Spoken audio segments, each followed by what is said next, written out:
Okey, hai, Assalamualaikum. Saya akan menerangkan satu topik yang bertajuk justifikasi relapse. Okey, sebenarnya relapse ni dalam bahasa yang mudah adalah menggunakan dadah berkali-kali. Relapse adalah satu proses pemikiran seseorang untuk berhenti namun masih dalam proses pemulihan dan mempunyai kehendak untuk menggunakan dadah. Semua klien maklum, perkara yang saya sering kali cerita di dalam program ADK adalah relapse. Relapse adalah satu pemikiran seseorang untuk berhenti namun masih dalam proses pemulihan dan mempunyai kehendak untuk menggunakan dadah. Sebelum mencapai tahap relapse, setengah individu akan menggunakan dadah kali pertama. Penggunaan dadah kali pertama dikenali sebagai sleep. Dan seterusnya mengalami lapse, yang ini menggunakan dadah kali kedua. Dan seterusnya yang paling kita takut adalah klien menggunakan dadah 3 kali dan ke atas, yang ini berkali-kali, yang dikenali sebagai relapse. Inilah yang dikatakan pemikiran seseorang itu yang hendak berhenti dadah namun dipengaruhi oleh faktor-faktor luaran yang mendorong mereka untuk menggunakan dadah. Relapse ni akan terjadi apabila seseorang bekas pengguna dadah itu leka dengan pemikirannya sendiri dengan mencipta pelbagai alasan untuk menggunakan dadah. Kebiasaannya seorang klien akan menyalahkan ataupun menuding jari kepada orang lain antara faktor kenapa menggunakan dadah semula. Sebagai contoh, menyatakan bahawa isteri tidak percaya lagi bahawa dia dalam proses kepulihan. Jadi itu antara alasan mengapa dia teruskan menagih. Malang bukan? Ada juga menyalahkan situasi yang mana berjumpa dengan kawan lama yang juga pengguna dadah. Seterusnya adalah menyalahkan keadaan diri sendiri, seperti contoh emosi, keadaan-keadaan sedih, takut dan marah.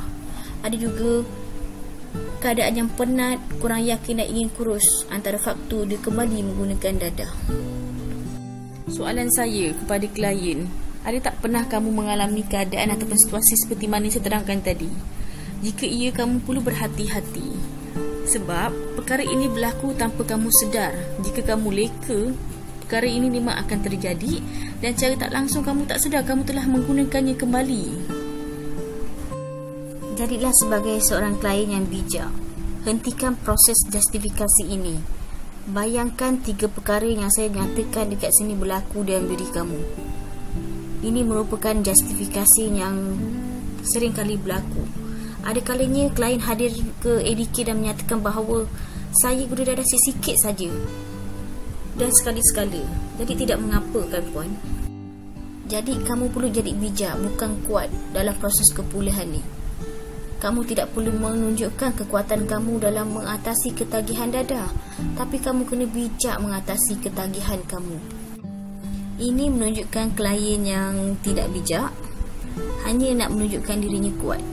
Sebagai contoh, menyatakan bahawa hanya nak melihat sama ada dirinya boleh tak berada dalam kawasan yang berisiko, seperti dalam kalangan kawan penagih dadah, dan menyatakan bahawa dirinya yakin tidak akan terpengaruh sedangkan mereka berada dalam situasi yang sukar. Yang ini mempunyai trigger-trigger yang boleh mendorong dia menggunakan dadah. Saya hanya nak hide sebab saya dah lama tak gunakan dadah. Ini pun antara sebab juga kenapa kamu menggunakan dadah semula. Sebagai klien, sebaiknya perkara ini yang berlaku. Saya sudah sihat, saya rasa seronok begini. Saya sedang bercuti, takkan mungkin saya akan pulang ke rumah dengan menggunakan dadah. Saya sudah berusaha dengan baik. Hidup saya sangat baik sekarang. Saya patut bagi ganjaran pada diri saya. Ini peristiwa yang sangat istimewa di mana saya telah dapat keseronokan ke dalam kepulihan. Saya perlu raikannya. Tahniah kalau kamu berada dalam situasi abstinent sekarang. Saya yakin semua klien ADK Segamat semestinya mempunyai satu matlamat yang tinggi untuk mencapai kepulihan yang abstinent. Abstinent ni adalah kekal pulih selama-lamanya.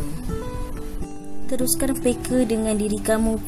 Pastikan kamu tidak lagi melakukan kesilapan yang lampau dengan menggunakan dadah kembali.